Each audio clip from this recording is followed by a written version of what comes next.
Addressing Violence and Harassment in the World of Work through ILO C190, an information sharing and strategy call. Wonderful. So having said all of that in our housekeeping, let us begin, as we have an ambitious agenda today. And I'll begin by presenting all of the colleagues joining us, and then quickly set the tone for how and what we will be discussing today in terms of ILO C190 advocacy. And specifically, in terms of the sequence of the discussion, we will begin by addressing ILO advocacy and movement building from the global context, then move into the regional, national, and then within our own organizational, institutional levels. And as an overall framework for this discussion, and amidst other essential trainings and mobilizations and spaces for discussion on ILO C190 advocacy, we're going to seek to specifically add value by weaving a common thread across all interventions, focusing on the roles and responsibilities of men and boys and organizations working to transform patriarchal masculinities, and joining broader feminist, trade union, labor, and other movements advocating for the critical importance of ILO C190. And we also seek to unpack why we must urgently work to transform patriarchal systems, institutions, and patriarchal masculinities, as gender-based violence and harassment against women and girls and gender non-conforming people in the world of work and beyond continue to be based on the domination and control shaped by ideologies of men's entitlements, privileges, and impunity. So gender transformative work with men and boys remains an essential element to the same. And the convention itself acknowledges that gender-based violence and harassment disproportionately affect women and girls, and recognizes that an inclusive, integrated, and gender-responsive approach, which tackles underlying risk factors and gender stereotypes and unequal gender-based power relations, is essential to ending violence and harassment in the world of work.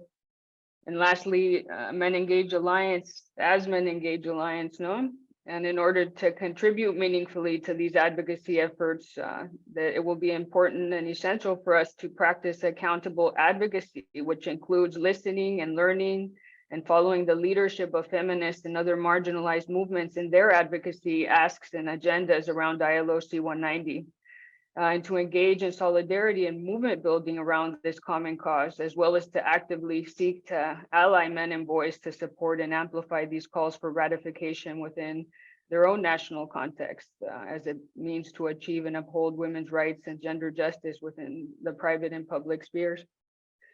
Wonderful. So having said all that, I'll introduce our panel for today.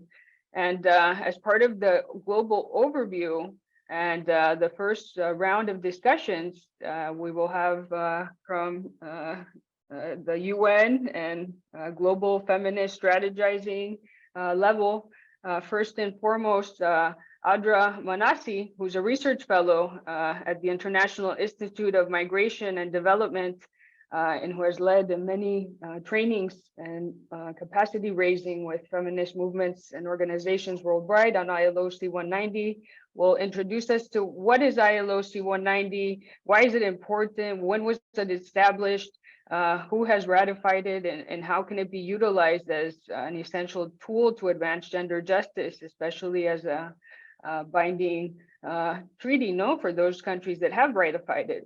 And as well, she will share on how can we work on implementation before ratification. That's a key strategic element of advocacy that can be carried out at national level, as well as some promising practices and movement building and challenges to feminist movements doing this work in the context of backlash. Then our colleague Valentina Beghini, who's legal specialist at violence, harassment, and discrimination within the United Nations ILO, is going to be presenting the report, a new report that was just launched on violence and harassment in the world of work, as well as provide us with another insight, or an overview of key features of ILO C190, including the gender responsive approach and the bridge between equality and occupational safety and health, and to give us a bit of a macro overview of who has ratified and what trends do we observe in terms of regional ratification, no? And where we can maybe perhaps strategize a bit more in terms of what countries and regions we need to push for ratification. And then we'll have Sabine Trithra from the Forum of Women, Law and Development, and also a member of the Feminist Alliance for Rights, share about the experiences from Nepal and the movement building approach to bring actors across the country towards collective action for ratification at country level, and also as part of a broader feminist global collective supporting these efforts. Then we will move to MenEngage members who will be sharing about their own experiences, challenges, and successes in ILO C190 ratification. And that includes Fatima Outaleb from Morocco, who will actually begin the panel and help us unpack regional strategy development for ILO C190 advocacy. Following that, Bafana Kumalo from Sonke Gender Justice in South Africa will speak about the experience from the South African context. And Aurora Pereira from CARE France will share the experiences from that experience in France as well.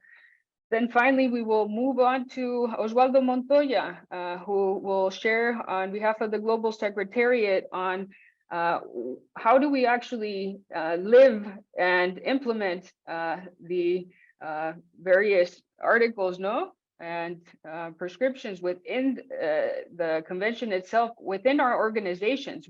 How do we integrate it within our institutional policies? And that will be focused on the work that we've sought to advance as MenEngage in the development of the sexual harassment policy and other key documents to walk the talk, no? Thank you so much. And so having said that, let us begin. As you can see, we'll have quite a tight schedule, but just to remind you, we will open up for Q&A after each round. And so having said that, Ardra, over to you. Thank you so much and looking forward to learning from you. Thank you, Jennifer, for having me here. Hi, everyone. To just go back to your question, Jennifer, especially about the ILO Convention, the adoption of the convention in June 2019 was a huge achievement for both women's rights and labor rights movements. So today I'll give you all a brief overview about the convention in case some of you in the audience are like new to it. So I've prepared some slides, so let's dive in.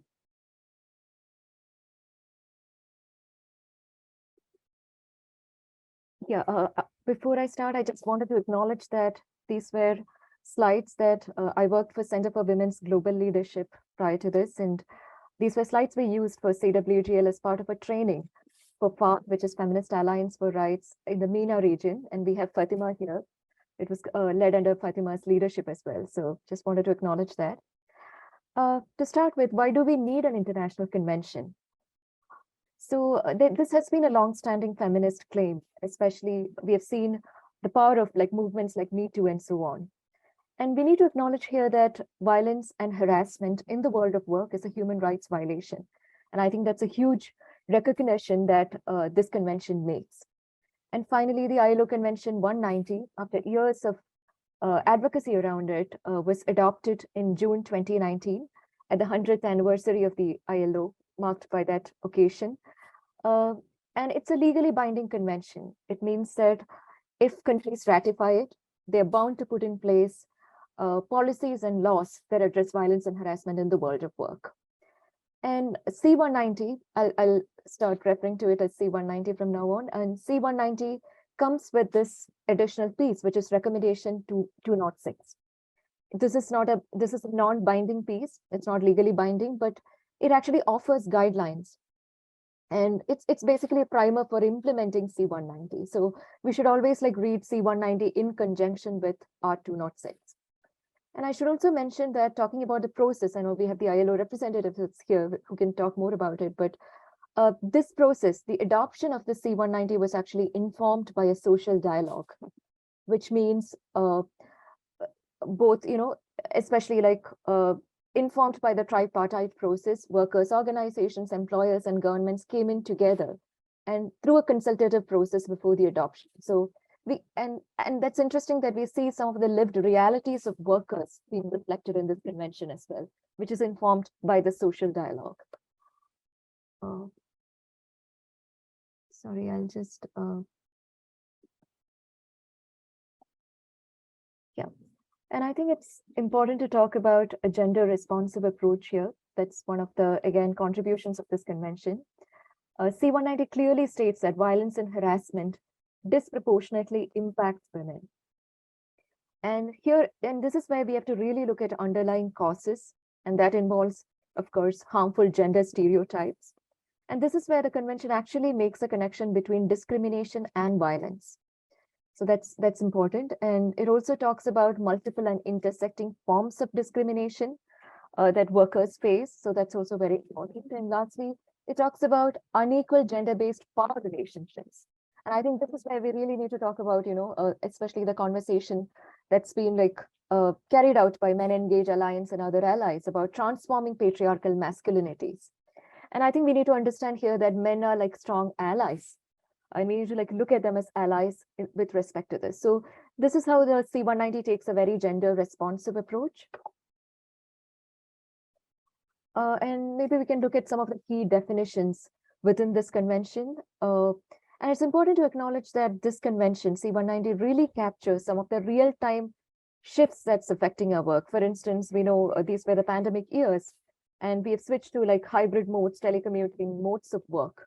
And you can see that this C190 in a way captures all that, especially within these definitions, and we can look at that shortly. Talking about some of the basic definitions, we'll start with the definition of violence and harassment. So C190 talks about it as a range of unacceptable behaviors or threats of such behavior that result in physical, psychological, sexual, or economic harm, including gender-based violence and harassment. So as you can see, it's a very comprehensive, very nuanced definition about what constitutes violence and harassment. So it's physical, psychological, sexual, or economic harm. So that's a broad definition. And then we move on to the definition about what is world of work. And I keep saying that this is one of my favorite parts of the convention, because it doesn't talk about workplace per se, the official workplace, but the use of the term is world of work. So C190 defines world of work as constituting both public and private spaces. For instance, if you're talking about a street vendor, her world of work is the public space. And if you're talking about a domestic worker, the employer's home, which is like a private space, is her world of work. So I was just giving some examples to really talk about public and private spaces. Then the world of work includes places where the worker is paid, takes a rest break or a meal, or uses sanitary washing and changing facilities. Then it includes work-related trips, travel, training, events, or social activities. Then through work-related communication, including enabled by information and communication technologies. Again, we were talking about the shifting, changing landscape of work, especially in the current context where we are heavily dependent on, ICT. Then in employer-provided accommodation. Then when commuting to and fro from work. So public transportation is also covered under it. So as you can see, it's again a very comprehensive definition of what constitutes the world of work. Then let's move on to the definition of who is a worker. And again, it's interesting to note that C190 talks about persons working irrespective of their contractual status. And I think it's very crucial here. So that means C190 applies to both formal and informal sectors. And as you're aware, especially in the informal sector, we see that many of the workers are excluded from, labor legislations, and they lack social and legal protections. So that's where the role of C190 comes in for both formal and informal sectors. Then a worker is also persons in training, including interns and apprentices are covered under it. Then it includes volunteers, job seekers, job applicants. Then a worker is also workers whose employment has been terminated. Then it talks about individuals exercising the authority, duties, or responsibilities of an employer. So as you can see, again, this is one of the, very comprehensive definition about what constitutes a worker under C190. And looking at some of the entry points, sorry. Yeah, so this talks about vulnerable groups or groups in situations of vulnerability. And I think that's very crucial to look at this because the Article 6 of C190 talks about groups in situations of vulnerability. And the convention says that this can be interpreted in accordance with existing international labor standards and human rights instruments. And we at, especially based on my prior work at Center for Women's Global Leadership, we used to like extrapolate this as including different groups, for instance, informal sector, then workers with disabilities, workers with health conditions like HIV/AIDS, then LGBTQI plus workers, then migrant workers, racial and ethnic minority workers, indigenous workers, and so on. So this is basically our extrapolation, but the convention clearly talks about groups in situations of vulnerability. So that's yet another feature. Again, talking about another feature, this C190 really talks about domestic violence and the world of work. And it states that domestic violence is also a workplace issue. And we, especially in the pandemic years, in the wake of the COVID-19, we have really seen the rise of domestic violence across the world, both global south and north. We have seen this spike. And I think it's very crucial to make the connection that something that happens in the private sphere is also a workplace issue, which affects a woman's health, productivity, safety, and so on. And it also talks about the C190 along with R206 talks about recognizing the effect of this and also mitigating the impact of DV in the world of work, especially the responsibility is for governments, workers, organizations, employers, and other labor market institutions. So that's yet another feature. So who is responsible for preventing violence and harassment under this convention? So the convention clearly talks about states, governments, then employers, workers' organizations. Then it also talks about institutions who are basically concerned with occupational safety and health, then non-discrimination and migration. So this is kind of broadly covered within the scope of this convention. And I'm reading both together, C190 and R206. And coming to protection and prevention, how can violence and harassment be addressed in the world of work? Of course, adoption of laws, policies, and regulations. Governments should come up with policies, regulations to address violence and harassment. So that's more of a government responsibility. Then instituting a workplace policy on violence and harassment. Again, Article 9 talks about it, especially under, responsibilities of an employer.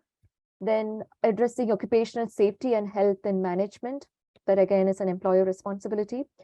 Then coming up with risk assessments in the workplace to address this. Again, another of those responsibilities cited for employers.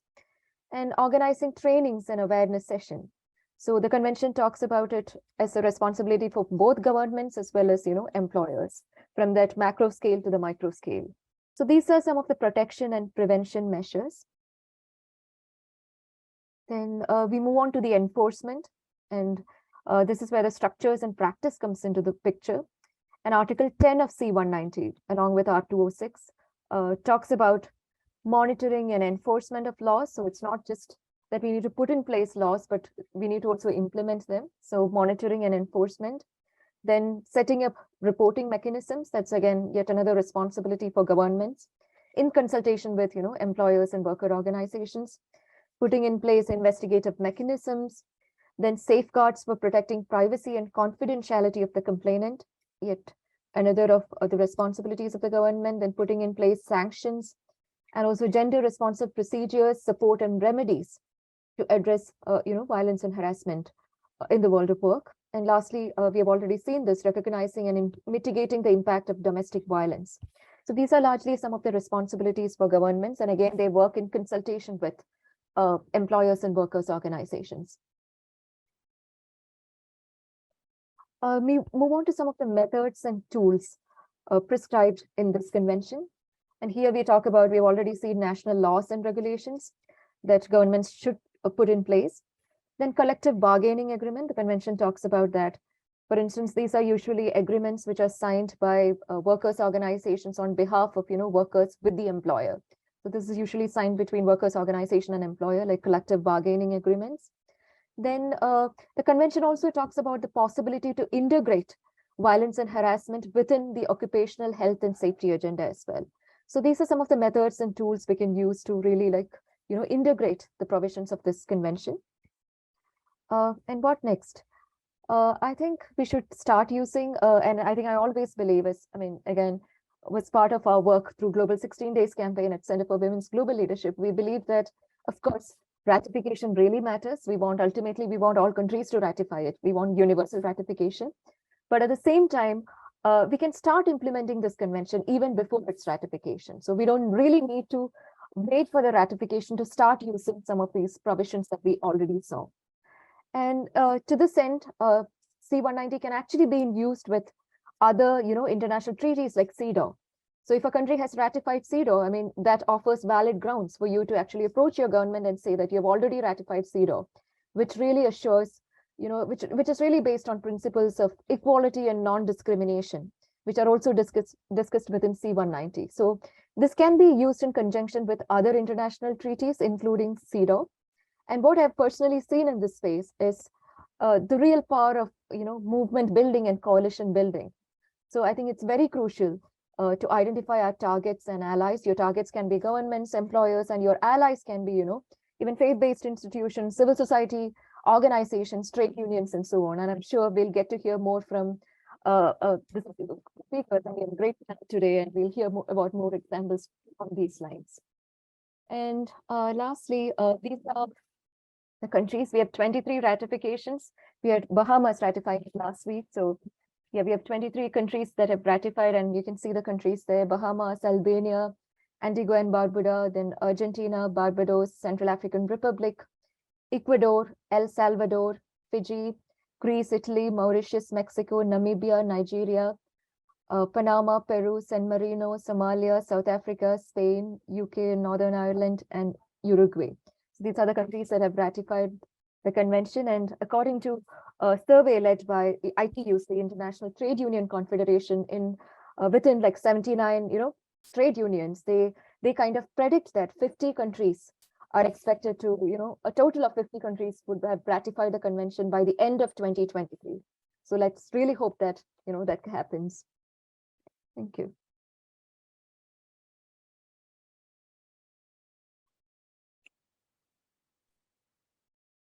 Ardra. Yeah, go ahead. Sure. I know you have a second part to your question, Jennifer, and that is like especially talking about some of the promising practices that I've seen in this space, especially in terms of, feminist organizing around the ILO Convention 190. And I think past 3 years, especially based on my work, I've really seen the growth of digital activism in this space, and especially the use of like social media tools. And I think we have many allies here, and basically, like through Global 16 Days, I've also worked with organizations working with informal women workers, like VAGO, IDWF, home-based workers, home-based international, So these are like organizations working with informal women workers. But yeah, all of us in one way or the other have used social media to actually create awareness on this campaign, be it through our hashtag campaigns, ratify C190, ratify ILO 190, and so on. So I do want to mention, I do want to start with that. And talking about promising practices, especially, based on some of our work, Global 16 Days campaign in partnership with the Forum for Women Law and Development, FWLD in Nepal, had launched a national civil society coalition in Nepal earlier in March 2021 to call on the government of Nepal to ratify the convention. So I'm not getting into the details here because we have Sabine from FWLD here, and he can really talk about what is the exciting, developments on the ground. But I do want to mention how this civil society coalition, almost 25 plus more allies in Nepal, focusing on, ratification C190, this coalition was actually used by FWLD and other allies to call for the implementation of existing laws related to violence and harassment in Nepal. So that is yet again another innovative way to start using some of these, movement building and coalition. So, and I'm sure Sabine can talk more about it. So that was one example that I can think of. And earlier I did mention about implementation before ratification. So we can start implementing this framework, and I can think of several examples where C190 provisions have been, integrated into different agreements and so on. A very successful example that I can think of is Justice for Jayashree campaign. So to give you a brief, background about this campaign, it was launched by allies like Global Labor Justice International, Labor Rights Forum, Global Labor Justice ILO, Asia Floor Wage Alliance, and a trade union in Tamil Nadu, which is TTCU. And this Justice for Jayashree movement was informed by the murder of a garment worker, a Dalit garment worker in South India, in Tamil Nadu. And she belonged to a marginalized community, and she was murdered after facing months of harassment by her male supervisor. And Jayashree was actually working for a supplier unit, which was in turn working for the global fashion giant H&M. So her trade union in Tamil Nadu, which is TTCU, joined hands with their global partners, which was Global Labor Justice ILRF and Asia Floor Wage Alliance. And they in turn joined hands with other, labor rights movements and women's rights movement. And finally, the campaign Justice for Jayashree was launched. And the demand was to hold the global fashion giant accountable for exploitation and violence and harassment in global supply chains. So that was kind of the purpose of the campaign. And finally, earlier this year, in April 2022, this campaign actually resulted in a solid agreement, which is called Dindigul Agreement, and we call it an enforceable brand agreement, where this agreement was signed between all the parties, H&M, the trade union, the supplier unit, and this really holds the fashion giant accountable and also offers protection to almost 5,000 garment workers. And what I want to mention here is this is an example of how C190 provisions were integrated into this agreement that I just spoke about. So they really used the very comprehensive definition about what constitutes C190. We have seen the definition: violence and harassment as defined by physical, sexual, psychological, and economic harm. So they actually incorporated provisions, integrated, definitions from this convention into this enforceable brand agreement, offering protection to 5,000 garment workers. So this is yet another example about using C190 even before ratification. So I thought I should share that example with you all. So I think these are some of the promising practices I can think of, and there's been so much activism and feminist activism going on in the MENA region, and we have Fatima here, and she can talk more about it as well. And Jennifer, to respond to your third question, which is mostly talking about challenges in this space. Of course, all over the world, we see this backlash and regression on women's rights, be it the US context or be it, Afghanistan, Ukraine, and other parts of Iran and other parts of the world. So it's not just like an isolated incident, this regression on women's rights and feminist activism and collective organizing. But I'll want to end with a very, an example closer to home here, because in September, this year, I was really talking about the work of Center for Women's Global Leadership and through the work of Global 16 Days campaign. So since 2019, we have been heavily invested in the work on C190 ratification and advocacy around it. So we've been working with partners and allies from around the world. As I mentioned, 2020, especially with informal women workers and so on. But yeah, again, going back to the story. So earlier in September, the program team at Center for Women's Global Leadership was let go by the Rutgers administration. So CWGL is housed within an academic institution, Rutgers University, and the team was let go abruptly by this, and which has huge implications for, program activities and also a C190 work across the world.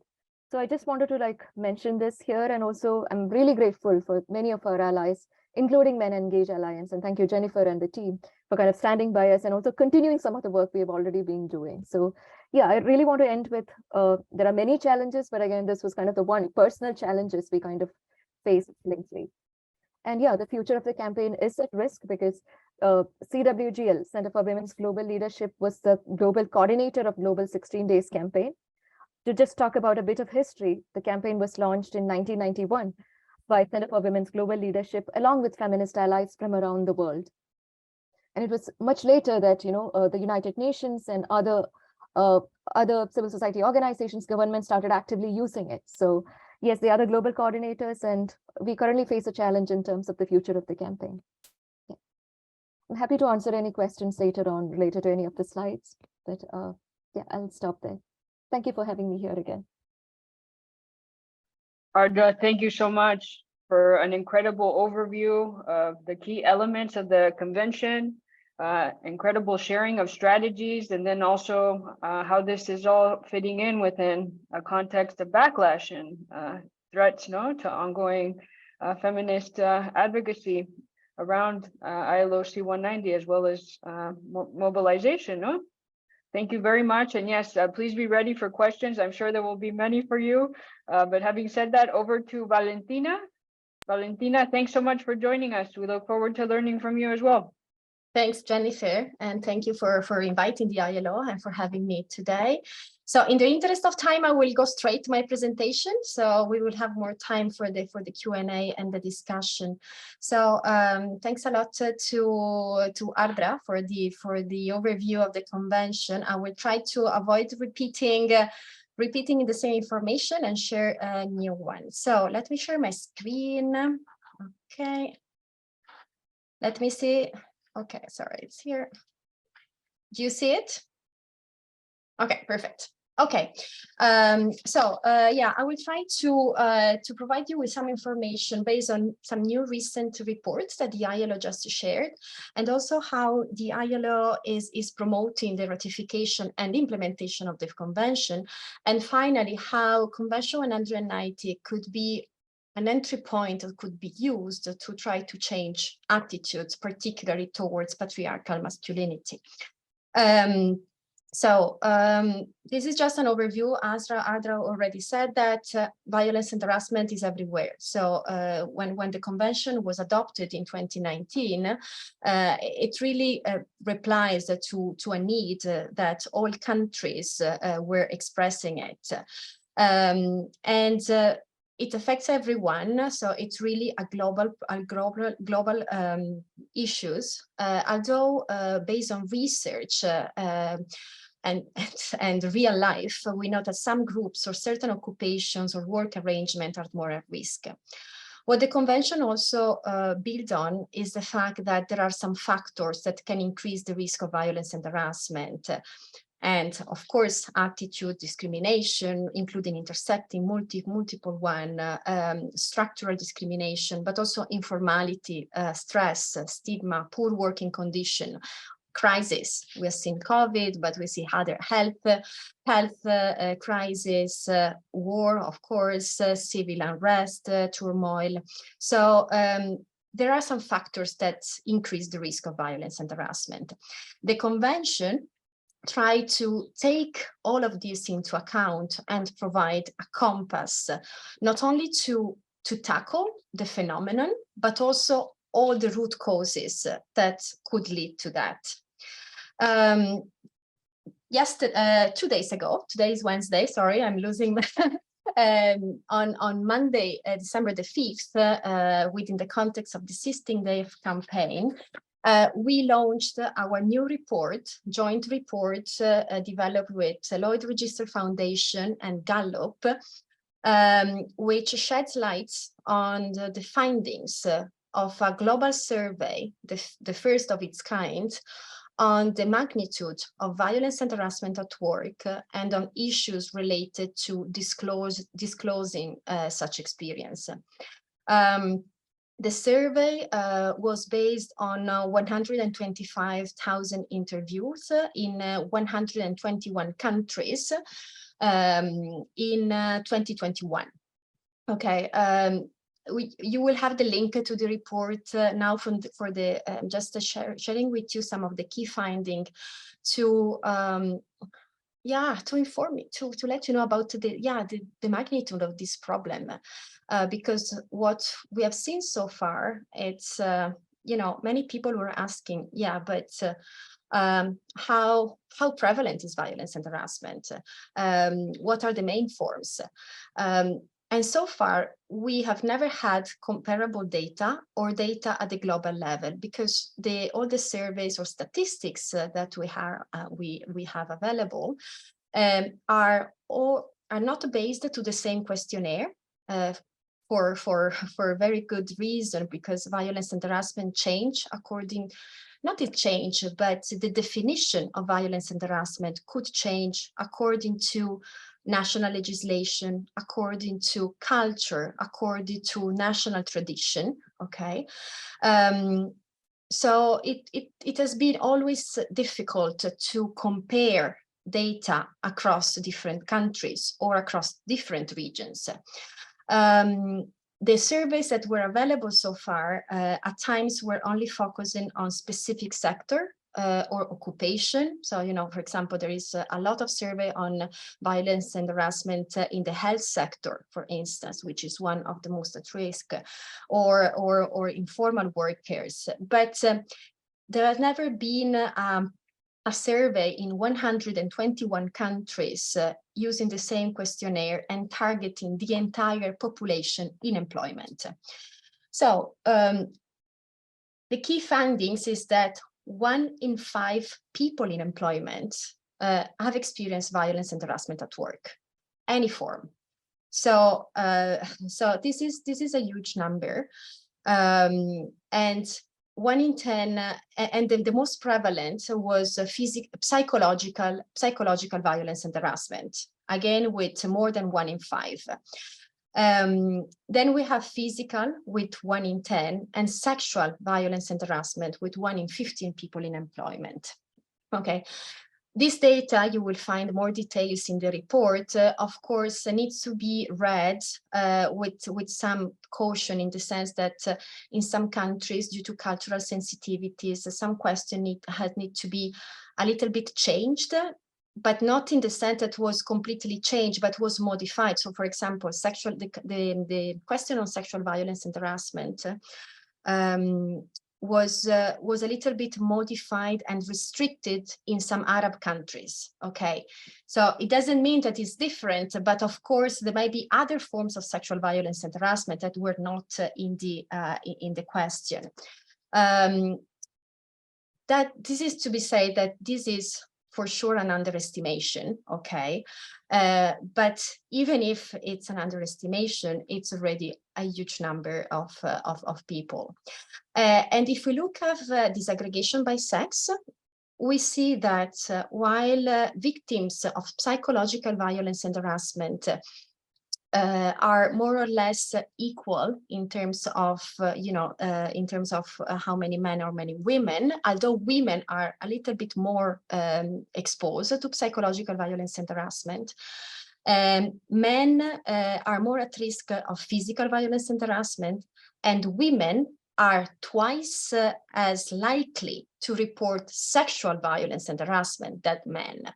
So this is, I mean, I know that we didn't need to have evidence on that because we knew already, but in your activities, in calling for the ratification of C190, in calling for measures on tackling gender-based sexual violence and harassment, women are twice as likely to be victim of that. So, this is something that I think it's worth mentioning.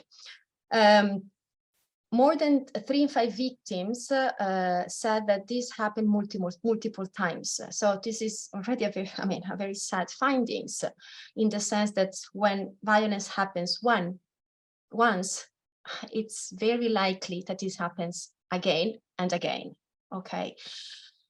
This will need further research. So it's term because the victimization, what is behind, the ILO is doing some research on that, but this is another important finding. So violence and harassment is not a one life happening phenomenon.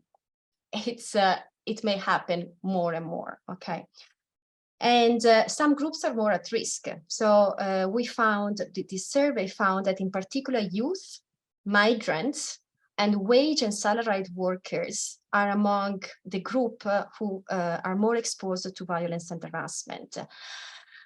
And with some gender differences, for example, young women were more at risk than young men to sexual violence and harassment. But even without the same group, so for example, among women, the risk was not perceived in the same way. So, for example, migrant women were more exposed to sexual violence and harassment than non-migrant women.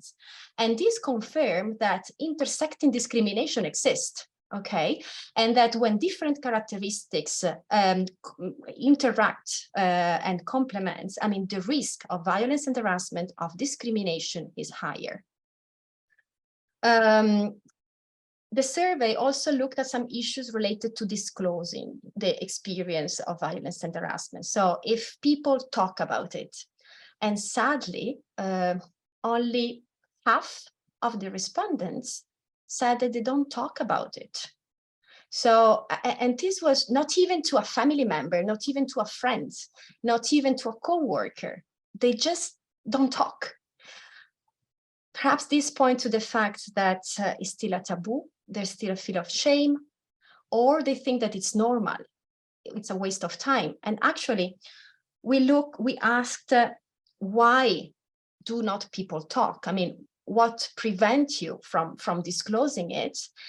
And the two most common barriers to talk about it was waste of time. So people think that nothing will change, basically, that institution will not be able to address this phenomenon. And this leads to rebuild. I mean, we need to rebuild trust in institution. We need to have effective institution tackling violence and harassment.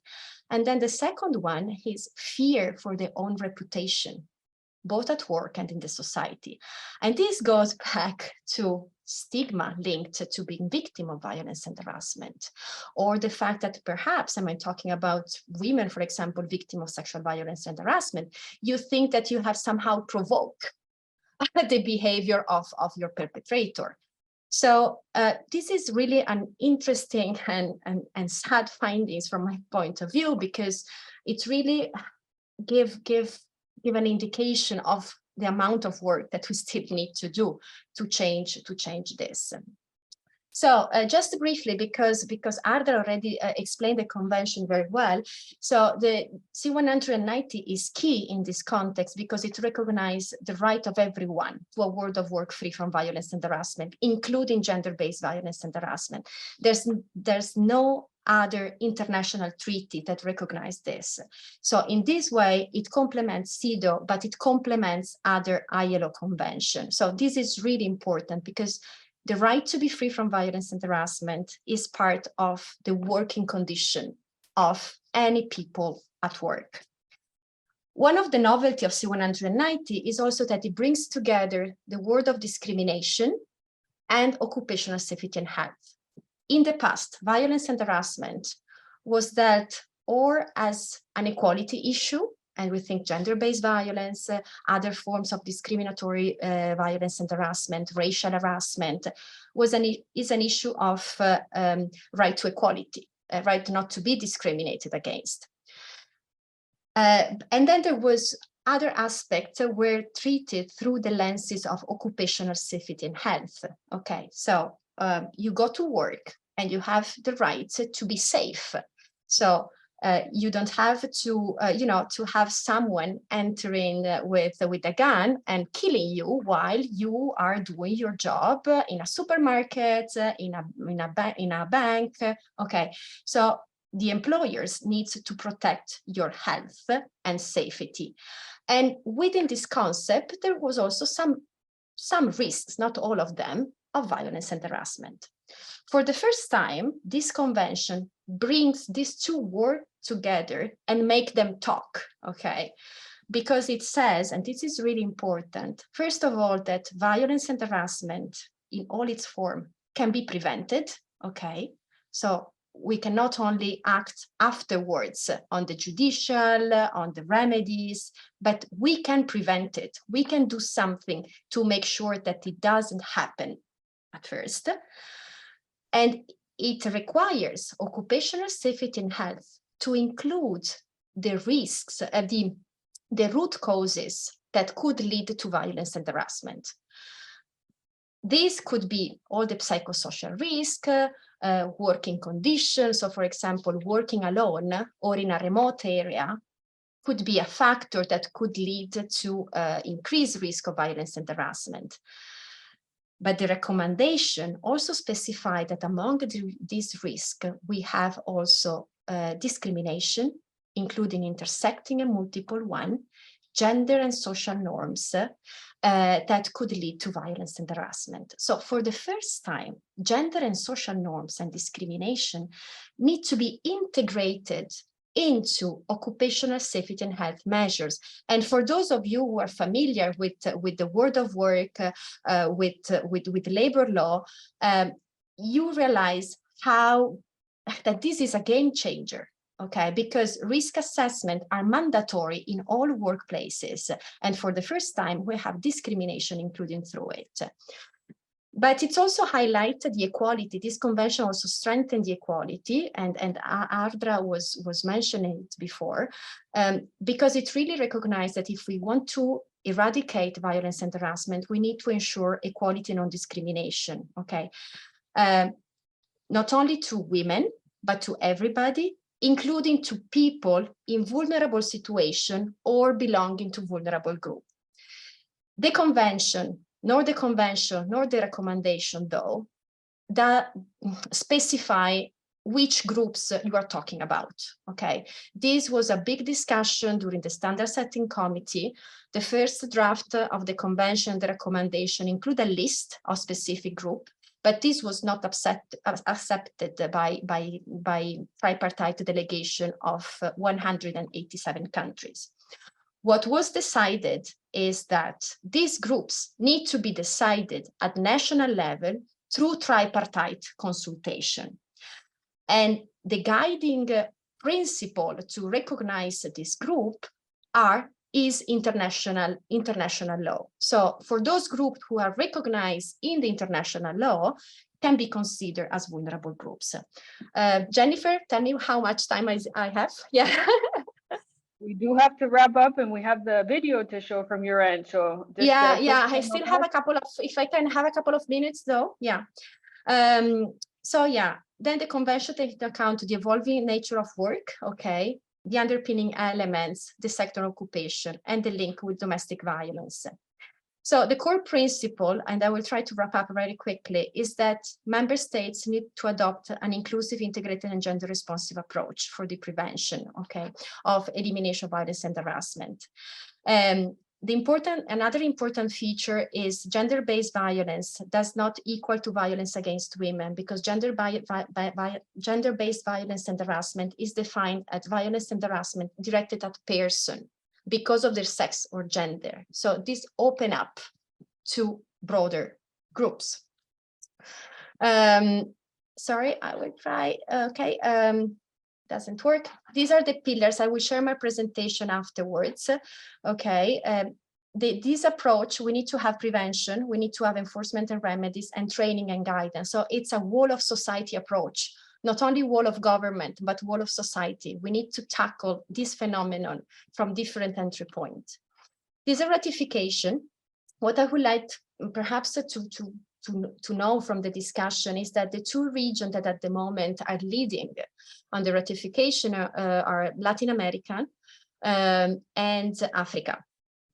Okay, Latin America and the Caribbean and Africa. Zimbabwe is also in the pipeline for ratification. We have Ireland just finalized the domestic process towards ratification. They should deposit shortly. Canada is also working on that. Australia, the Prime Minister confirmed that Australia is going to ratify shortly. We have Jordan, almost close to ratification. France finalized the ratification process, the domestic process, they haven't deposited yet. So we have a few countries lined up. From Asia, it's still a little bit missing. So we have Fiji. I know Philippines is working hard on that. Something in Thailand, but it will be good to hear from people from Asia. Quickly, how it can change attitude? First of all, because ratifying C190 really sends a powerful message, because C190 makes the invisible visible. Second, because C190 aims to tackle the underlying clause, okay? both from an occupational safety and health perspective, but from an equality perspective. The fact that one of the core obligations is to define violence and harassment and to prohibit and to have a workplace policy, not only on sexual harassment or gender-based violence, but a workplace policy on violence and harassment is key, okay? OSHA, I already said, and then role of training, okay? The recommendation calls for programs aimed at tackling factors, increasing the likelihood of violence and harassment, and the role of men here is clear. We have the role of education at all levels. It calls for gender-responsive curricula at all levels of education. It calls for training for journalists and media personnel on how to change attitude towards violence and harassment, how they report violence and harassment, judges, and of course, domestic violence. For example, in Timor-Leste, we had a project and we work in a male-dominated sector to make sure C190 and the risk of domestic violence, and these have a domino effect on how they treat afterwards their spouses at home. So working in male-dominated sector on this has proven to have effect beyond the world of work. The ILO is doing a lot on promoting a ratification, so I will stop here, but we are supporting both for the ratification, but for the implementation, because as Ardra was saying, we can do a lot, even if a country is not ratified. And we are supporting many countries in introducing new legislation, even if they have not ratified. These are a few resources I will share with you. And then we have the global campaign. There is the link where you will find all the materials. It can be tailored and you add your logo. It can be tailored to national circumstances. So you can use whatever is there. Everything is public. Everything is for you. And during the 16 days, we launched 4 new animation, and one was on the role of men. How men could speak up to help and to break the cycle of violence and harassment. And I will hand over to Jennifer to show this video, or Tom to show this video. I think I need to stop sharing.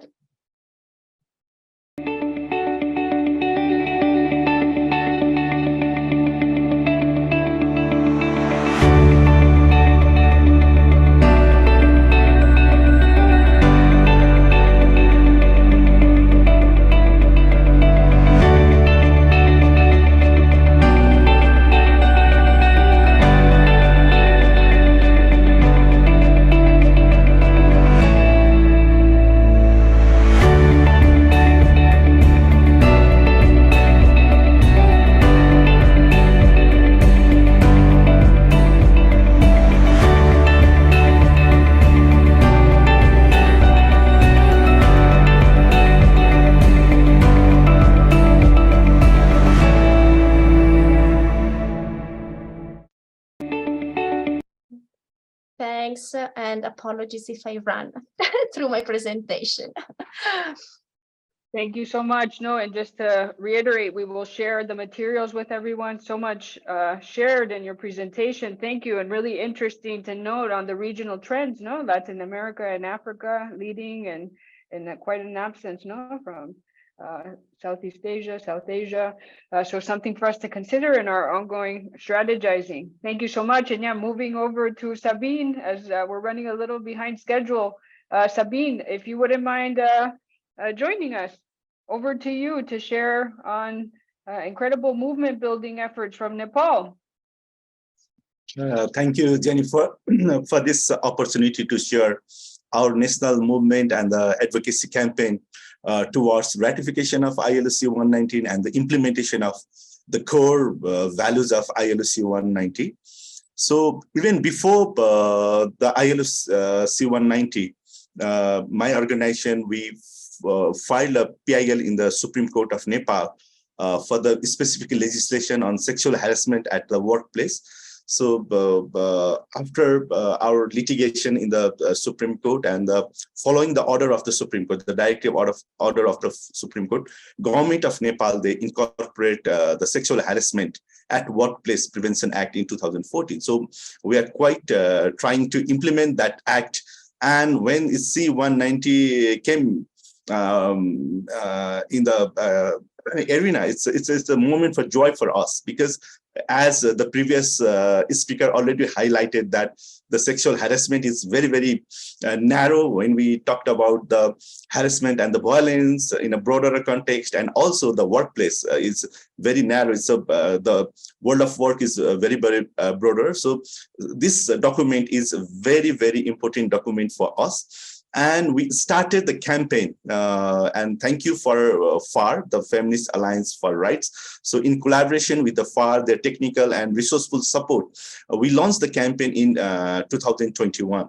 So we started launching the campaign by formation of coalitions.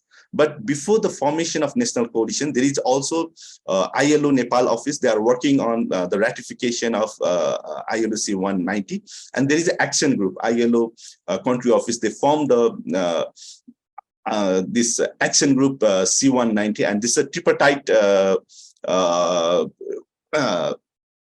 group. So it's a representative from the government, representative from the workers, and the representative from the employer.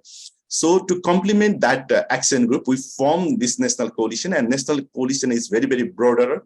So we included the CSOs, including the different worker organizations, so, like sex worker organization, home-based worker organization, domestic worker organization, migrant worker organization, different professional like media association, bar association, so different association, the teacher association, even the government officials, we try to engage within the coalition. So national coalitions and the ILO led or ILO initiatives, this action group, we are working in collaboration. So it's we are complementing and supplementing each other initiatives. So whenever there is any activities, this action group, they invited us, and even the ILO representative is within this our national coalition. So they also represent, the ILO also represent in our national coalitions.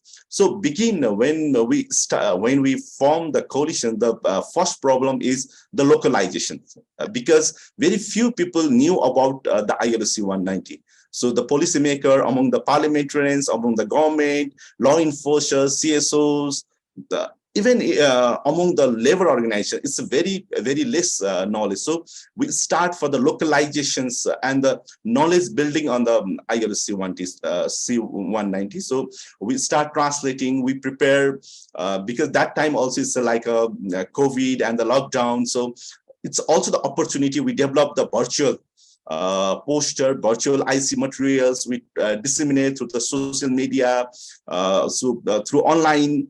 So we created and we build the knowledge, and particularly targeted to the policymakers, parliamentarians, governments, and the civil society organizations.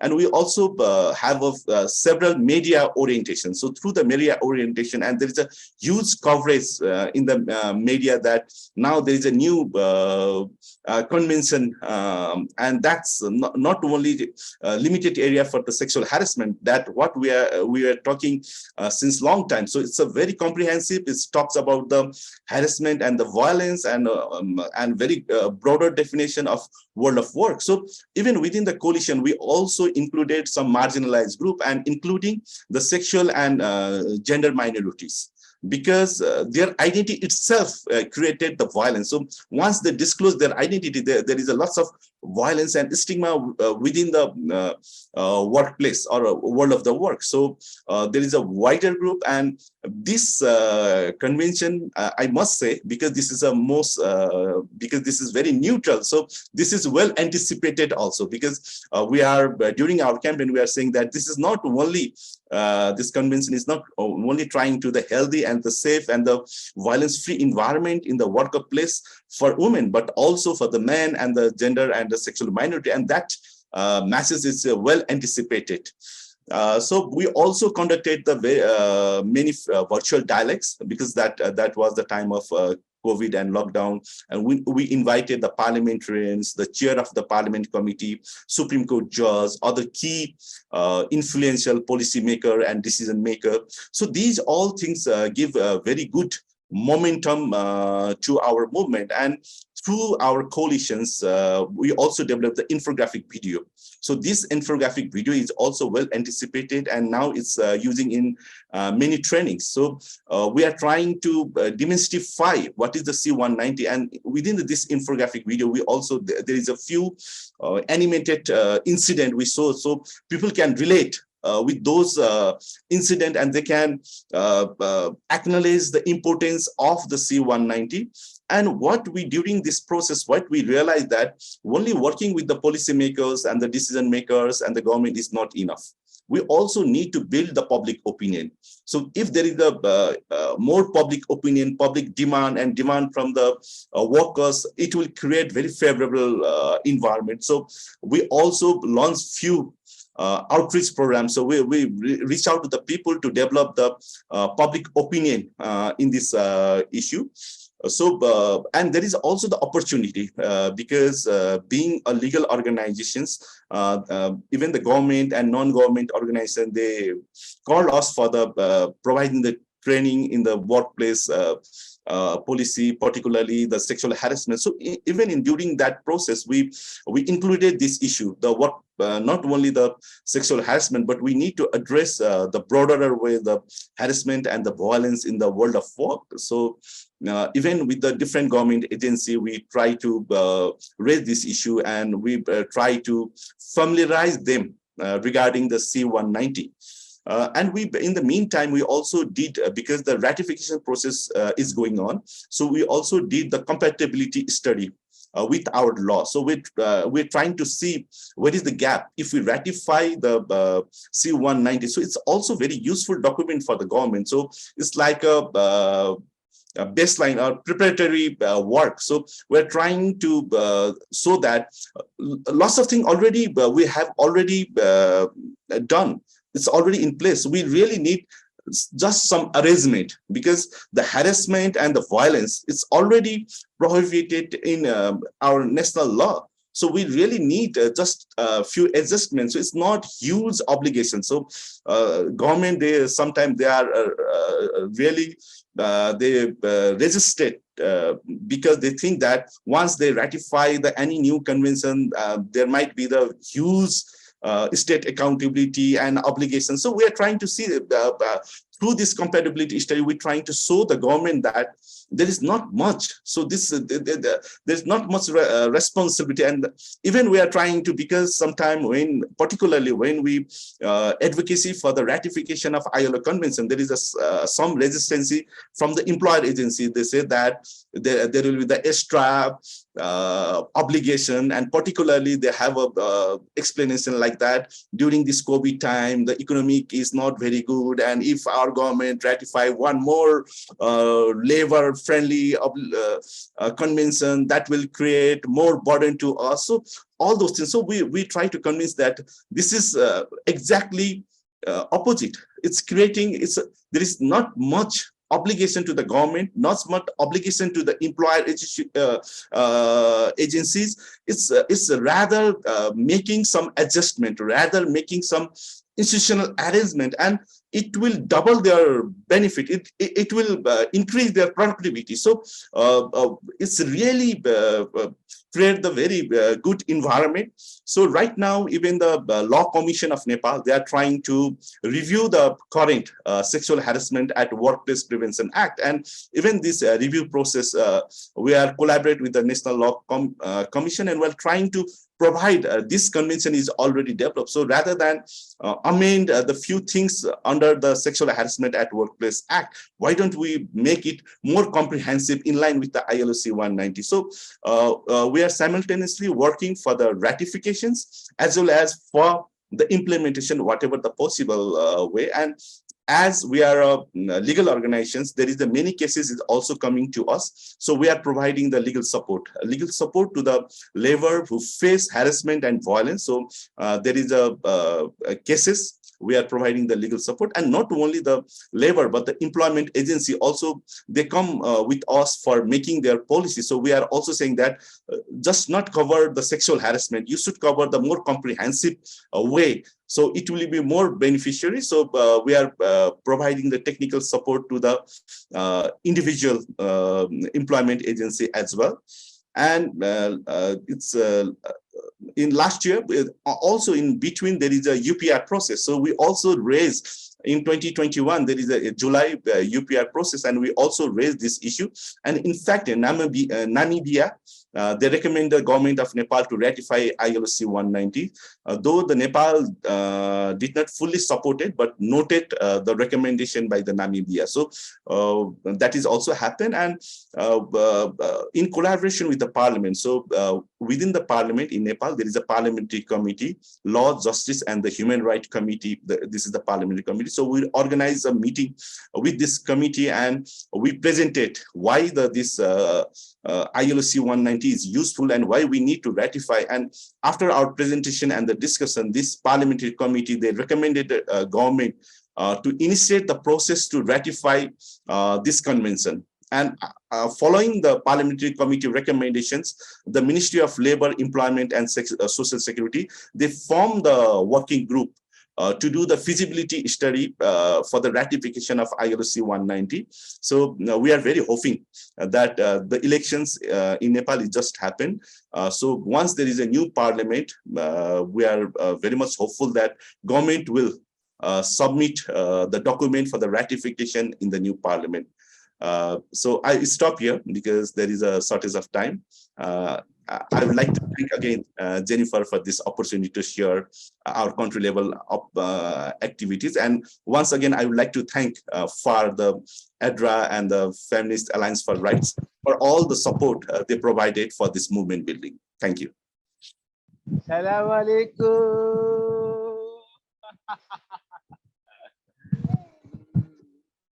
Sabine, I think I'm joined by everyone in thanking you. Tom, if you don't mind muting the participants, thank you so much. What an incredible example of applying intersectional approaches, to the movement building and coalition building of the efforts in Nepal. And just as Ardra mentioned too, making these links, pardon, let me mute. And Jenny, sorry to interrupt. This is Yoni.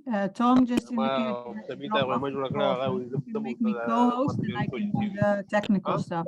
Thanks. Sure, thank you much.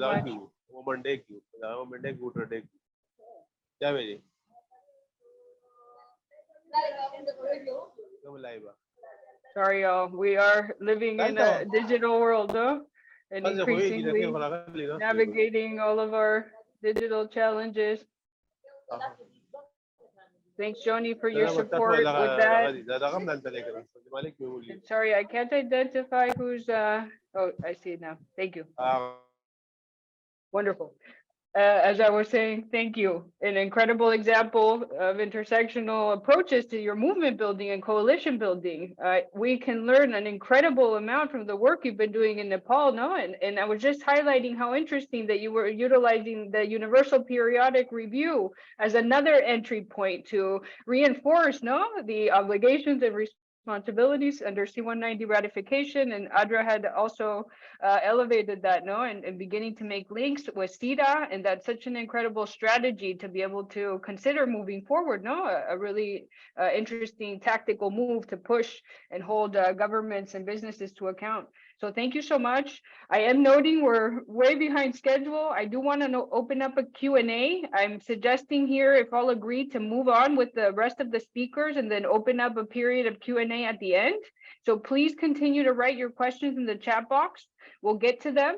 And having said that, and speakers that are coming up, if you would not mind seeking to be on the briefer side, thank you. And apologies, as you know, we typically, this happens, and we will try to keep to time. So having said that, welcoming Fatima, and Fatima is going to be sharing an incredible experience as well on regional strategizing around C190 ratification from the MENA region. Fatima, over to you.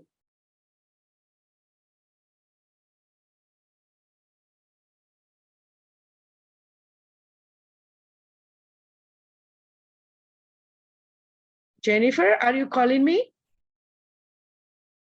Yes, over to you. Yeah. Thank you so much. Maybe Yeah, I like thought 70 there minutes. are questions. Yeah, we're running a bit short on time, so over to you. And I was just kindly inquiring if all of you speakers coming up still might be able to Yeah. keep it around 7 minutes or so we can have an open Q&A. Thank you. Good.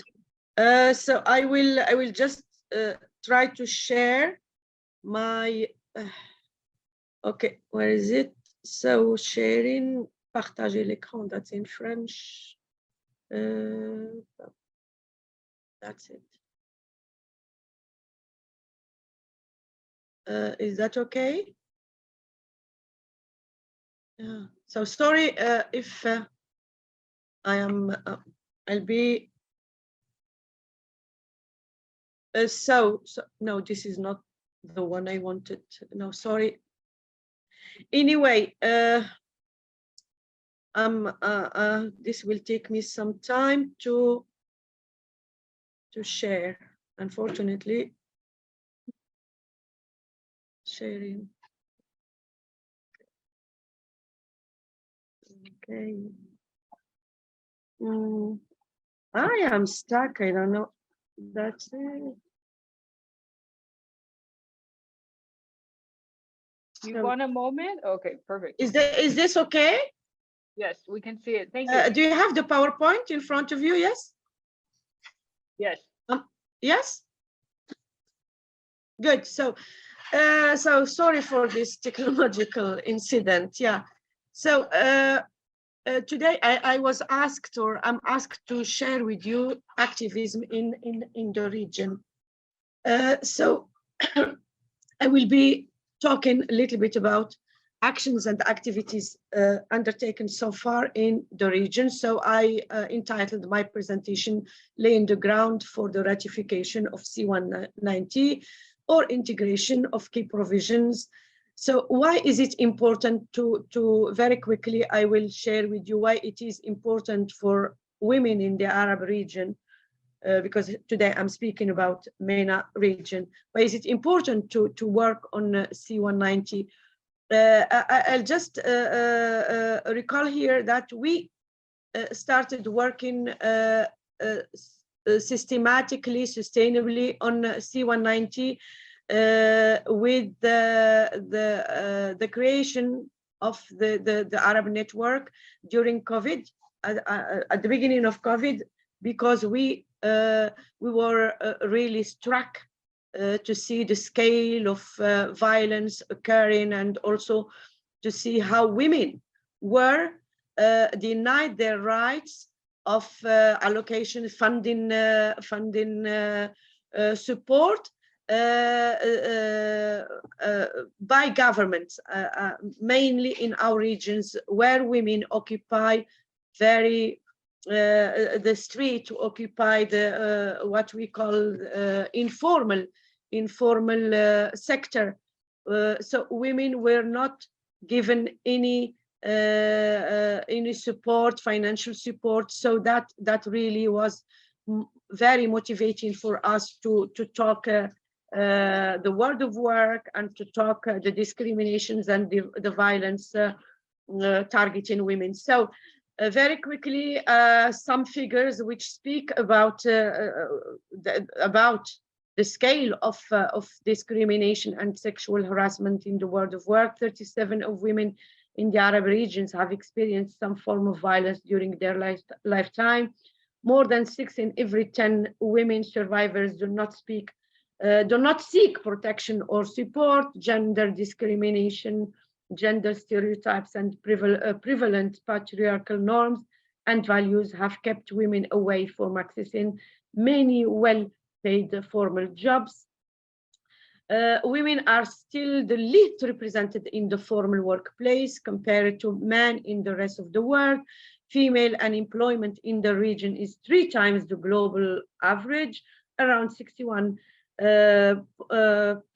of women are employed informally, so it's a huge number, 61.8%, with 101.4 million people are classified as poor in the region. many women are forced to accept jobs that do not qualify for legal protection, unfortunately.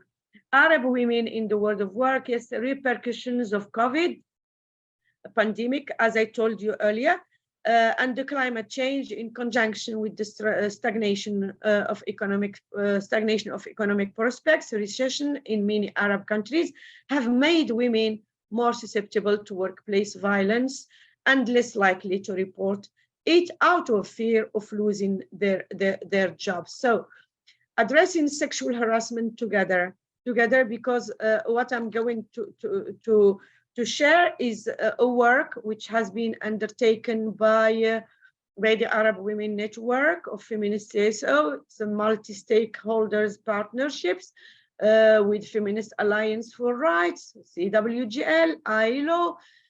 We also have national initiatives on positive masculinities, as Abad, MenEngage Lebanon, UIF Morocco. I will talk a little bit in detail about these initiatives, but also Tadamun Alliance Fa'ila in Libya.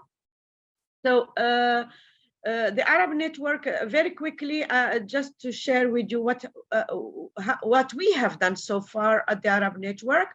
So we have taken actions to introduce the convention, C190, and to mobilize support for its ratification. How? Through strengthening the capacities of women's civil society in the region, through trainings, awareness raising sessions with the ILO, with the FAR, with the CWGL, and Ardra has just spoken about some of the work undertaken so far with FAR and CWGL, but also elaborating a position paper on C190 and the recommendation 206 for advocacy purposes. So this is a very important piece of paper we have elaborated, I mean the position paper, and we are intending to use it, our main advocacy tool. Tomorrow we are having a webinar really explaining our rationale behind elaborating this position paper, but also what we are gonna do, and Jennifer is taking part in that webinar. So we have also issued recommendations to policymakers and for all right holders and duty bearers in this position paper and elsewhere. We have conducted a survey.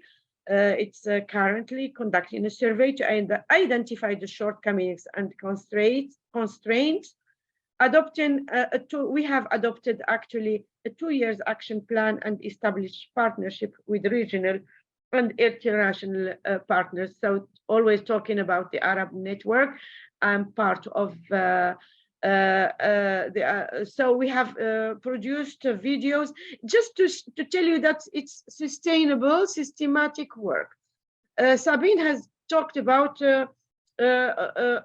us in our region before C190, before 2019, working on cases. If I stop here and just maybe share with you Morocco, how Morocco started talking about sexual harassment, it was even before 2019, because of very mediatized cases, sexual harassment cases in universities in Morocco. So this has really paved the way for the national coalition in Morocco. So 16 days campaign, just going back to the Arab Network, 16 days campaign on C190 with several messages, hashtags, most importantly, lobbying for the ratification of the convention and for the operationalization of its provisions to ensure a safe environment where women's bodily integrity is respected. Just to give you an overview of the context in the Arab region. It's not an easy context. It's a very complex context. Just the word gender irritates people. The word gender, if you say gender, you speak, for example, about a gender in Libya or in many parts of the Arab region, this is really the biggest barrier towards tackling anything. You have movements of social media, how can I say, call them fanatists, attacking us, misinterpreting our goals and our work. So not easy. We have opted in the Arab region so far to be more tactical. In some parts, for example, we can speak C190, but without ever highlighting gender. But in other parts, for example, in Morocco, in Tunisia, even in Jordan, we to some extent in Jordan, because Jordan they are on their way, last preparations to ratify the convention. So the work on with FAR, I think that Ardra was part of it, and she has highlighted it. It's a feminist human rights lens. Yeah, I mean the approach is more a feminist human rights lens process and approach, and this has worked. For example, in Morocco, we have had a training, and the feminist approach is more how can I say, accepted, more welcomed by NGOs in Morocco, by NGOs in Jordan, and by NGOs but as I said, not really in other parts of this region. So the other component FAR is bringing to this activism on C190 in the region is also connecting the rights of migrant women workers who are most often neglected in the home country, and they face discrimination, of course, everywhere, but mostly in the host country. So now we are trying to start to work with Nepal, and it will be a cross-regional work, joining NGOs from the Arab region working on migrant workers, and NGOs working on migrant workers in South Asia, because it's a sending region, and the Arab network, Arab region is, unfortunately, the Gulf is hosting region. So I can say I think that yeah, I will talk about Ab'ad. Ab'ad, we cannot go without talking about Ab'ad. Ab'ad are the pioneers of really talking masculinities. They have created the men's clinics. They have, I personally, Ab'ad, they have many entries to talk C190 actually, but they are the pioneers of talking masculinities. So as you can see, you have MenEngage Alliance established in Lebanon. You have recently they have contracted partnership with the Ministry of Engaging Men to end violence. Nationally, here you have, it's in Arabic, just to tell you that Fa'ila regional group is also campaigning in Morocco, Libya, and Tunisia, and Egypt on C190. We have masculinities working on C190 from masculinities perspective. This is occurring in Morocco. As you can see, my NGO UIF, we are doing work on positive masculinities, educating men and women on how to yeah, I'm sorry, I think that I will stop, but also I can also talk about educating men and women on masculinities, another initiative conducted by a youth NGO in Tangier and in the north of Morocco. So sorry if I had to wrap up quickly, but I'm sorry I took more time at the beginning. So sorry, any questions later. Thank you. No, thank you. Sorry to be cutting it short, no, as we're running a bit tight, and please do share those resources. Incredible to hear on youth mobilization around this, and so interesting, no, to understand a bit more about how you are approaching this from a regional perspective, and the development of the position paper, taking into account regional context, but then also on cross-regional approaches, no? And how migration of workers are also playing a role in how you're strategically finding ways to advocate for C190 and those bigger meta links. That's really fascinating, Fatima. Thank you very much. Thank you. And yeah, I just want to share one thing from the chat before we jump to the next speaker. Just welcoming Sean Cook, who was also going to be presenting in this session, but wasn't able to, from Men's Development Network, another experience of members, along with all of those that were shared on ratification of C190 from the Irish context. And hope we'll have some time to open up to everyone to continue to share their additional experiences to these, no? Having said that, moving on to Aurore, who's going to be speaking in French, coming to us on behalf of CARE France. So please go to the globe icon at the bottom and adjust to English if you need to. And thank you so much for joining, and looking forward to learning on your work with businesses, no? In ILO C190 advocacy. Thanks. Bonjour à tous, bonjour à toutes. Merci beaucoup, Jennifer. C'est un vrai plaisir de pouvoir parler aujourd'hui sur notre travail chez CARE France. Plus précisément, j'ai vu des collègues de CARE Bangladesh que je salue d'ailleurs dans le chat tout à l'heure. Donc voilà, mais c'est vrai que notre travail en fait a commencé depuis. Alors, j'ai juste l'interprétation en même temps en anglais, donc je vais changer. Voilà, parfait. Comme ça, je ne suis pas dérangée. Simplement pour vous dire, voilà, notre travail chez CARE France, donc on est une association de solidarité internationale. Hein, on existe depuis 75 ans maintenant. Et voilà, on développe plus de 1495 projets dans 102 pays différents.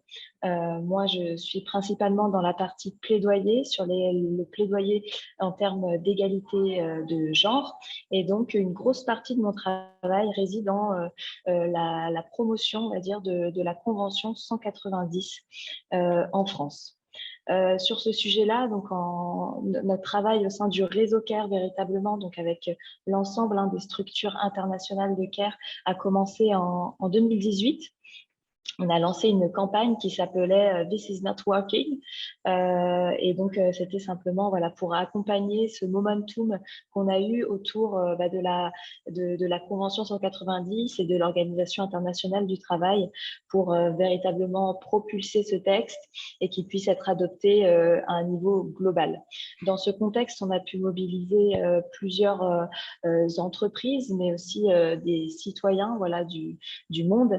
Dans les entreprises, on a compté L'Oréal, Kering, Sodexo, BNP Paribas également, Marks & Spencer, entre autres.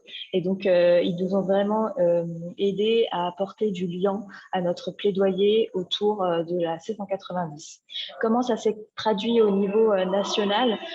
Donc aujourd'hui, on continue à promouvoir ce plaidoyer pour une ratification ambitieuse de la C190 ici en France et donc de le transposer dans la loi nationale. Donc véritablement, comme je disais, notre objectif, c'est d'avoir une ratification qui n'est pas à minima, une ratification qui sera accompagnée d'un arsenal législatif pour accompagner et prévenir au mieux les violences dans le cadre du travail. Pour vous faire un petit point sur le contexte français et vraiment rester dans les 7 minutes qui nous sont imparties, depuis l'adoption de la Convention en 2019, donc nous, on est vraiment mobilisés avec plusieurs autres partenaires que sont Actionnet France, la CGT également, qui est un syndicat français, et également Human Rights Watch. Donc, on mène ce plaidoyer ensemble avec ces différents acteurs qui nous amènent d'autres perspectives. Actionnet France va nous apporter une expertise qui est plus en termes de campaigning et de mobilisation citoyenne. La CGT, c'est vraiment là dans le cadre juridique, on va dire, même de l'espace du travail, puisqu'elle a un lien tout à fait privilégié avec les entreprises. Et Human Rights Watch, c'est plutôt pour l'aspect global et le suivi des règles européennes notamment.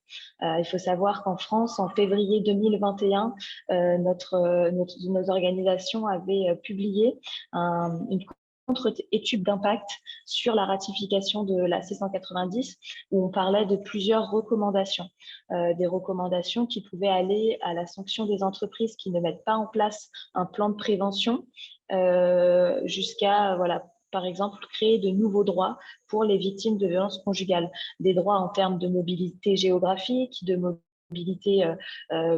au niveau des horaires, on va dire, mais aussi, par exemple, des congés ou des protections contre les licenciements plus largement. Donc, véritablement, nous, c'est ce qu'on essaye d'insuffler, nos recommandations, et là, je pense plutôt voilà, à l'organisation qui est MenEngage, mais nos recommandations portaient également sur une sensibilisation de l'ensemble des collaboratrices sur les masculinités toxiques, etc., dans le cadre de l'entreprise et comment favoriser un environnement bienveillant et accueillant pour recueillir la parole, le témoignage des collaboratrices. Donc voilà tout ce qu'on a pu mener. Donc cette contre-étude, elle a été reçue par le gouvernement français et donc pour vous remplacer un peu pour la temporalité, on l'a envoyé en février 2021 et en octobre 2021, la France, le Sénat français, a adopté une loi pour ratifier la Convention 190. Donc, ça a été véritablement une victoire pour nous et on s'en réjouit. Mais aujourd'hui, notre mobilisation, elle continue. Elle continue véritablement sur 2 points. Donc, on essaye maintenant d'amener, comme le disait Jennifer en début, mais on essaye d'amener les entreprises à travailler avec nous et à porter ce plaidoyer. Donc, on fait un gros travail de prévention, de sensibilisation au sein des entreprises.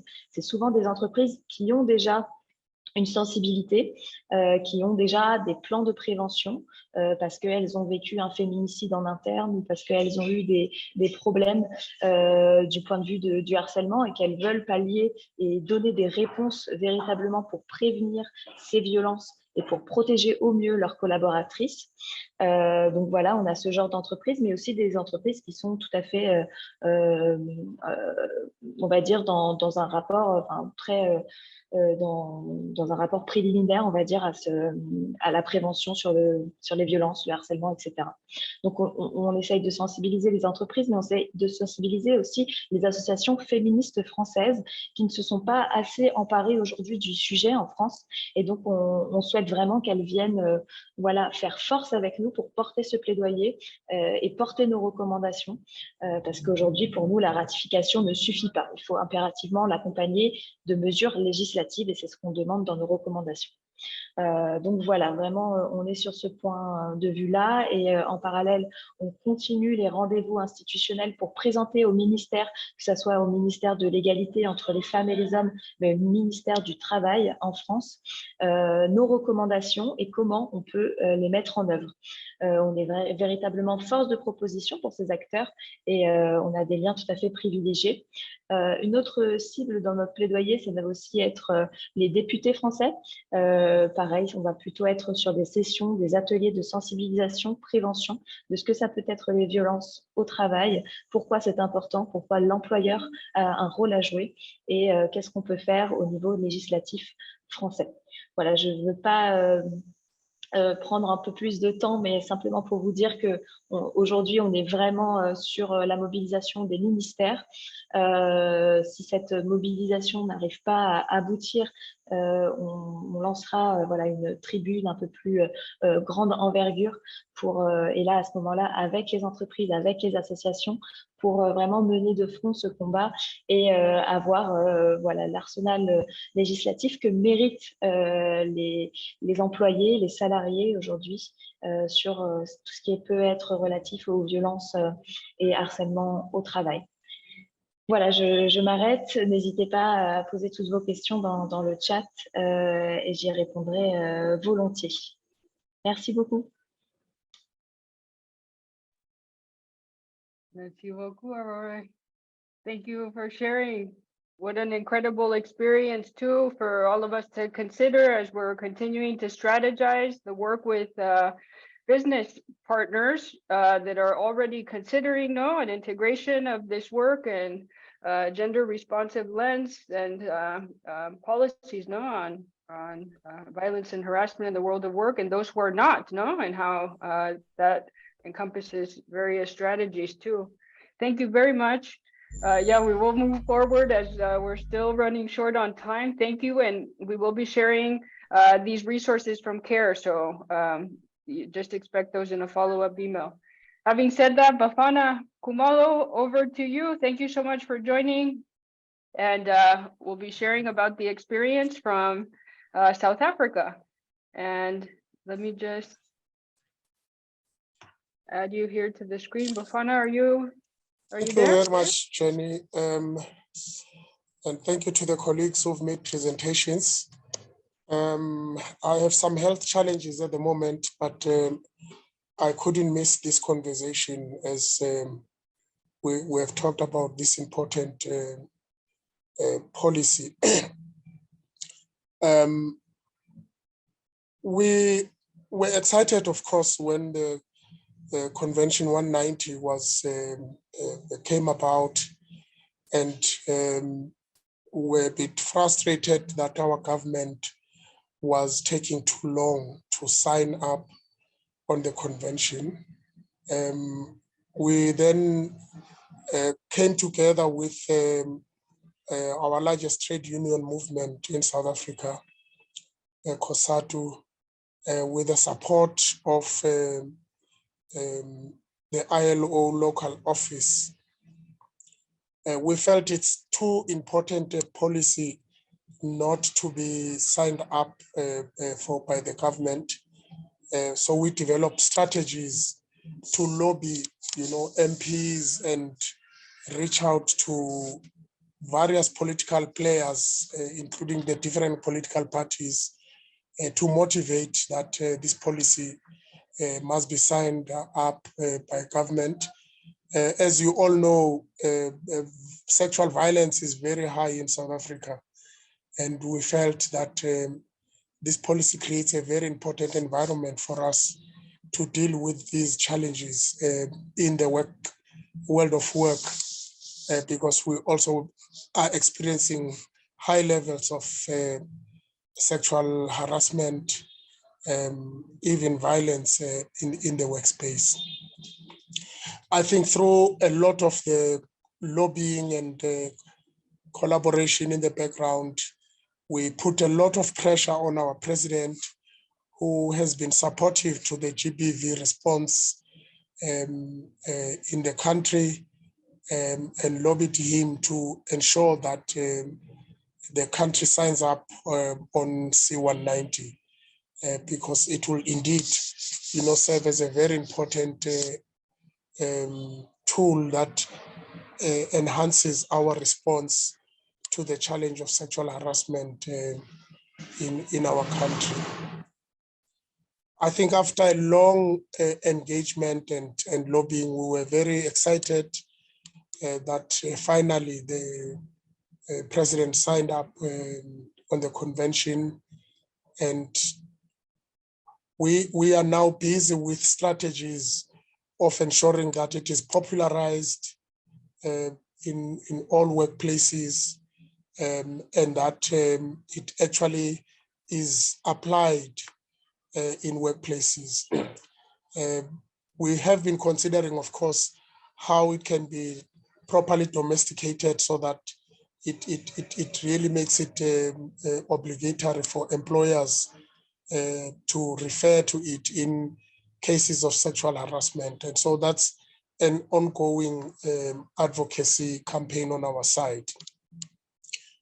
But given that, I'm sure colleagues will be aware that we have a comprehensive response to gender-based violence in South Africa in terms of what we call the National Strategic Plan on GBVF, which is policy now for 2 years. And we have been using it to lobby, various stakeholders in society to take a very progressive steps in responding to the challenge of gender-based violence.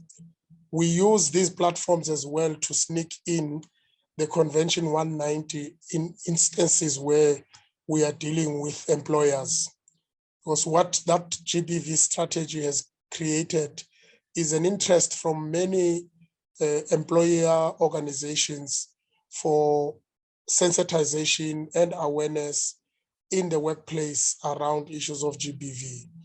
And when we take up these opportunities, we then ensure that we include the C190 policy for them to ensure that they include it in their policies in strengthening their response to sexual harassment.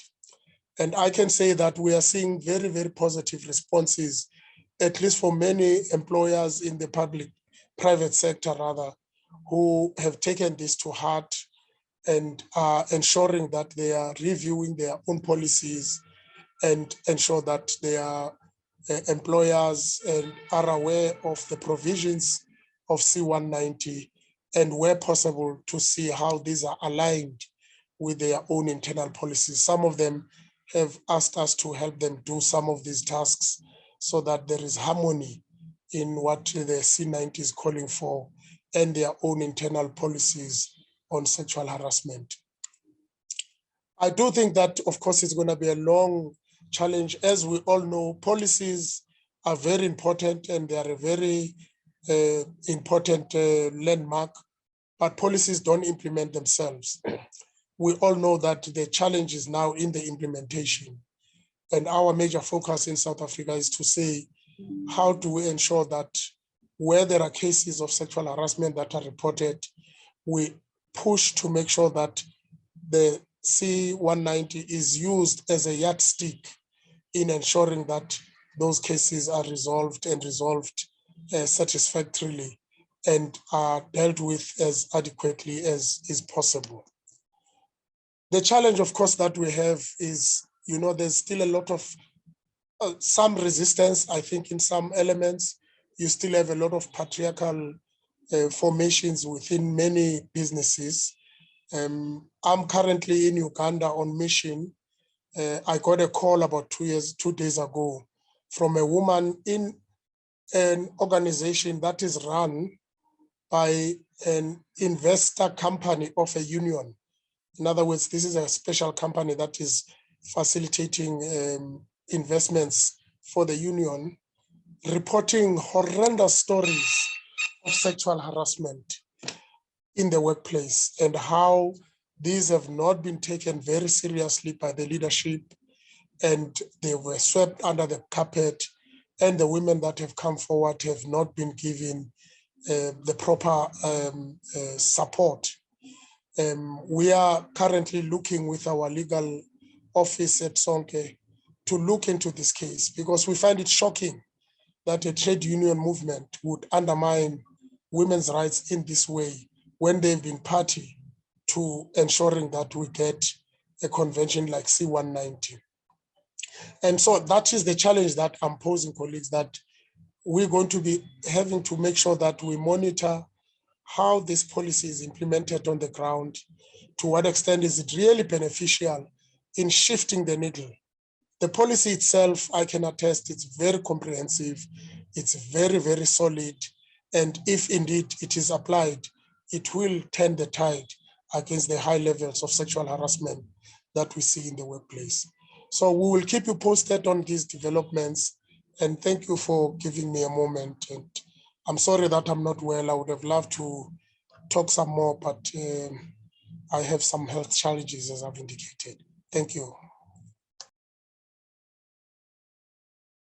Bafana, thank you so much for joining us too amidst some health challenges. Really appreciative, and I'm really wanting to highlight, from what you shared is such an important step now in implementation, We know we can spend quite a bit of time. Well, as Ardra shared, we can work to implement before ratification, then we can spend a lot of time in the ratification process, but if we don't concretely implement, which can be a long-term advocacy journey, then we won't create the transformation of our societies and the world of work.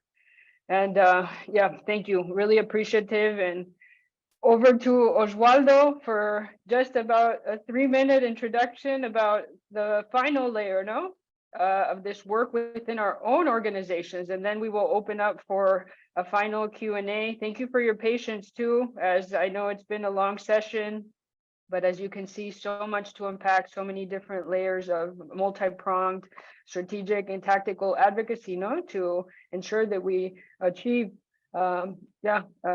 justice in the world of work. Osvaldo, over to you.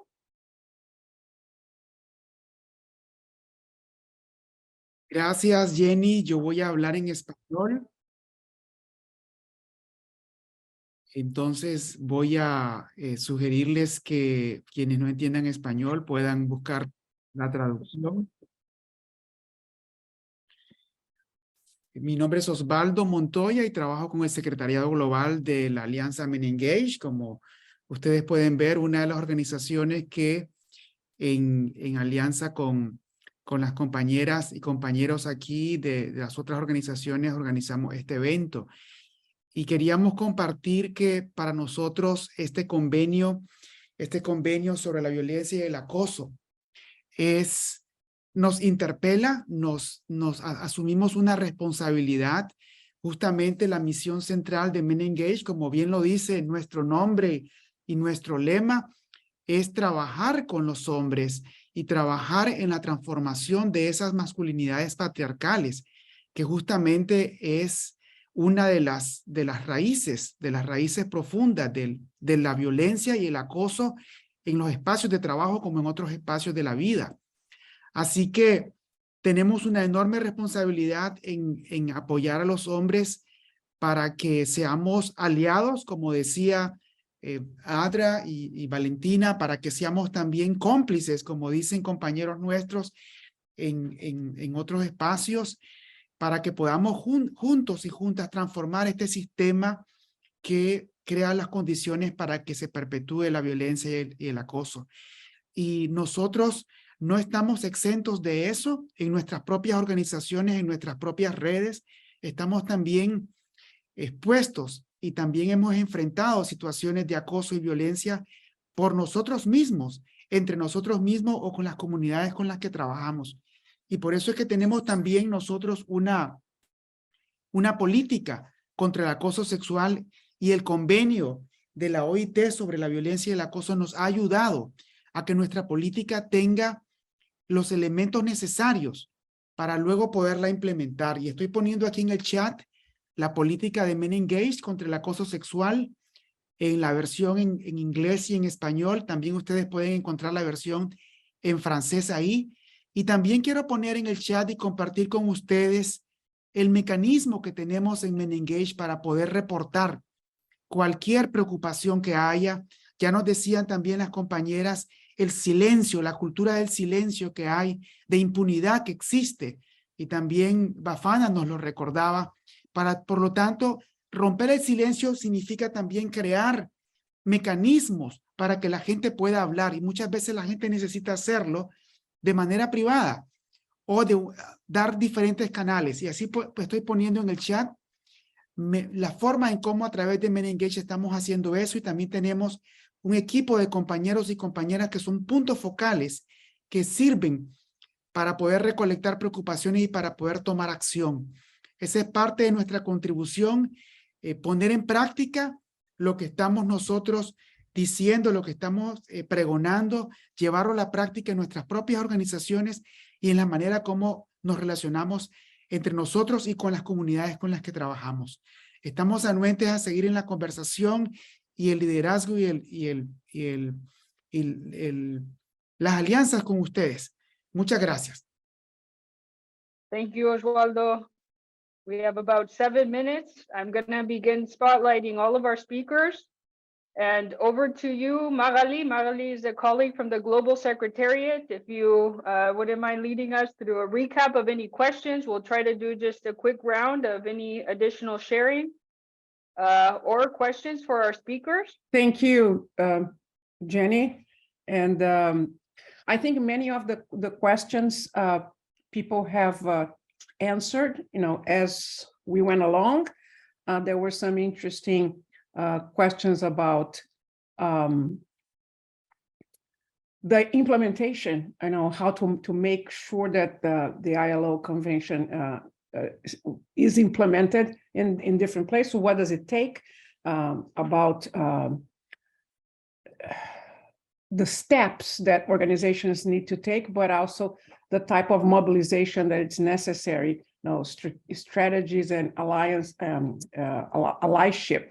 that we need to have among the civil society and other organizations with unions to try to make sure that it's implemented.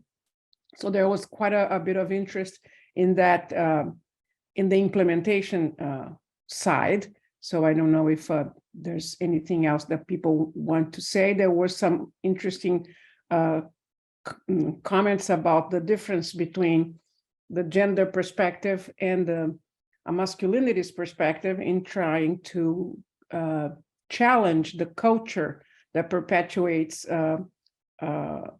workplace harassment, but as was said in the beginning, beyond workplace, in the world of work, and beyond an acceptance of violence. And so I think that's a topic for another conversation, perhaps.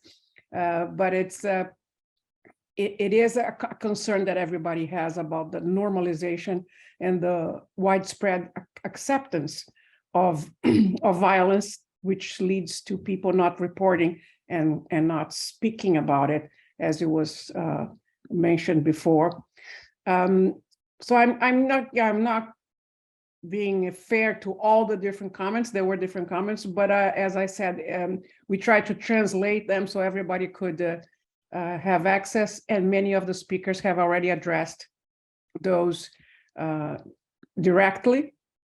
But I think, the intersection of what the convention does, what the governments are responsible to, in terms of the ratification, what the institutions and workplaces are responsible in terms of taking this serious and recognizing the elements that contribute to a culture of violence, harassment, threats, and trying to counter that with a culture of speaking up and enabling people to come forward and not be afraid of judgment and stigma that can contribute to changing what we are up against in terms of the perpetuation of this situation. So I don't know if I'm making, being fair with participants, but that's a little bit of what came up. Thank you, Jenny. Thank you so much, and for responding to questions in the chat. I'm just looking at Sean. Do you want to step in for 1 minute just to share? We only have maybe 1 minute to share on Ireland. Delighted, and apologies for my lateness coming in, but really just to say, this year in Ireland we launched our third national strategy in relation to domestic, sexual and gender-based violence, and part of that strategy, which was using the framework of the Istanbul Convention in terms of the 4 pillars, was that there would be the ratification of the C190, and I'm delighted to be able to let people know that government on Thursday will ratify the convention here in Ireland, which is great news. But the other most and probably important part, as they say, is around the implementation of the strategy. Having the policy is one thing, but the next stage really then, we have been part of a consultative framework, really working with the Department of Enterprise, Trade and Employment in relation to the implementation of the strategy within business, small business and large scale business in the country. So I think that there are steps being made in relation to it, but a long way to go yet. But I think it's really good news, and especially within the European context, because there was a concern at the very early stages that Ireland may not ratify it while it awaits a consensus within Europe, and which to go forward with it. And as we know, a certain number of countries had chosen to withdraw from the Istanbul Convention, and also then on the part of the actual C190 convention as well. So thankfully, we got over that in Ireland anyway, and we are where we are now. So it's a bit of a good news story, and delighted to be able to inform people of it. Thank you. Thank you so much for joining. And yeah, even if it was in brief, no, to share on what has been some incredible and longstanding advocacy, also noting your partnership, no, with trade unions in order to accomplish it. And really interesting point on the regional context and EU collective position, no, which I think is a really important additional element that Valentina was beginning to explore with the regional overview. Thank you. It has been an incredibly long session. Thank you for your patience, for being willing to listen and learn, and yeah, just take in, no, so many different elements of really rich, multi-pronged sharing of experiences, no, on how we can utilize ILO C190 in order to, yeah, achieve gender justice and women's rights in the world of work and beyond. We will share all of the resources, but a really big thank you to all of our speakers. Really appreciate you joining and taking the time to share with all of us, share your resources, your experience, your expertise. A big thank you to the interpreters as well. And we will follow up with the resources and then that invitation, no, to join us for some ongoing conversations. As you can see, there's so much to discuss in terms of this advocacy. So just a big thank you and have a wonderful day. Appreciate you joining.